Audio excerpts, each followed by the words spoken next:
నమస్తే అండి, నా పేరు Lavanya. Welcome back to Bhimavaram special kitchen.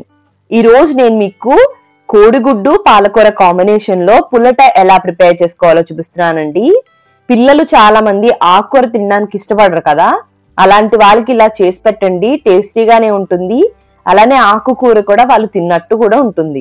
మనందరికీ తెలిసిందే కదా, అన్ని ఆకుకూరల్లో కన్నా పాలకూరలో చాలా ఐరన్ ఉంటుంది అండ్ అన్నిటికన్నా కూడా చాలా చాలా మంచిది. దీనికోసం ముందుగా స్టవ్ ని ఆన్ చేసుకుని ఒక కడాయిని పెట్టుకుని దాంట్లో 2 to 3 teaspoons దాకా ఆయిల్ ని వేసుకుని హీట్ చేసుకోండి. ఆ తర్వాత 3 నుంచి 4 మీడియం సైజ్ వరకు కూడా ఆనియన్స్, 5-6 పచ్చిమిరపకాయలు వేసుకుని 1/2 teaspoon పసుపు వేసుకుని ఈ ఆనియన్స్ ట్రాన్స్పరెంట్ గా అయ్యేంత వరకు కూడా ఫ్రై చేసుకోండి. ఆనియన్స్ ఈ విధంగా వేగిపోయిన తర్వాత దీంట్లోకి ఒక మీడియం సైజు పాలకూర కట్టను తీసుకుని శుభ్రంగా కడుక్కున్న తర్వాత మాత్రమే కట్ చేసుకుని దీంట్లోకి వేసేసుకుని ఒకసారి అటు ఇటు బాగా కలిపేసుకుని సిమ్ టు మీడియం ఫ్లేమ్ లో మాత్రమే పెట్టుకుని దీన్ని ఫ్రై చేసుకోవాలి. పాలకూరలో చాలా వాటర్ వస్తూ ఉంటుందండి, సో ఈ వాటర్ అంతా ఎగిరిపోయేంత వరకు కూడా దీన్ని ఫ్రై చేసుకోవాలి.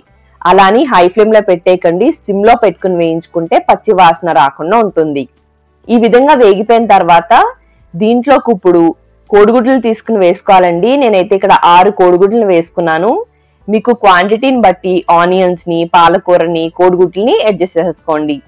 ఇలా కోడిగుడ్లన్నీ కూడా వేసేసుకున్న తర్వాత దీన్ని అటు ఇటు బాగా కలిపేసుకుని మూత పెట్టుకుని 1 నిమిషం నుంచి 2 నిమిషాల వరకు కూడా ఇలా సిమ్ లో మగ్గనివ్వండి. దానివల్ల కోడిగుడ్డు కొద్దిగా గట్టిగా అవుతుంది అన్నమాట. ఒక 2 నిమిషాలు అయిన తర్వాత తీసుకుని దీన్ని అటు ఇటు బాగా కలుపుకోండి. మీకు కోడిగుడ్డు ముక్కలు ఎక్కువగా పెద్దగా కావాలి అనుకుంటే చిన్నగా కలుపుకోండి. అదే గనక బాగా చిన్నగా కావాలనుకుంటే ఫాస్ట్ గా కలుపుకుంటే అప్పుడు చిన్నగా అవుతాయి. ఇప్పుడు దీంట్లోకి తగినంత సాల్ట్ ని వేసుకుని అలానే కారాన్ని కూడా వేసుకుని మరొకసారి అటు ఇటు కలుపుకుని ఇదంతా కూడా సిమ్ టు మీడియం ఫ్లేమ్ లో పెట్టుకుని ఇదంతా పొడి పొడిలాడేంత వరకు కూడా ఫ్రై చేసుకోవాలి.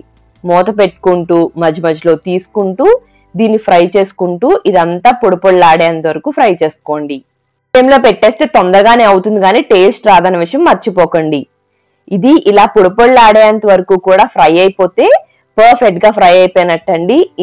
ఇంత సింపుల్ గా కోడిగుడ్డు పాలకూర పుల్లటని ప్రిపేర్ చేసేసుకోవచ్చు. ఇప్పుడు దీన్ని ఒక బౌల్లోకి ట్రాన్స్ఫర్ చేసుకుని సర్వ్ చేసేసుకోండి.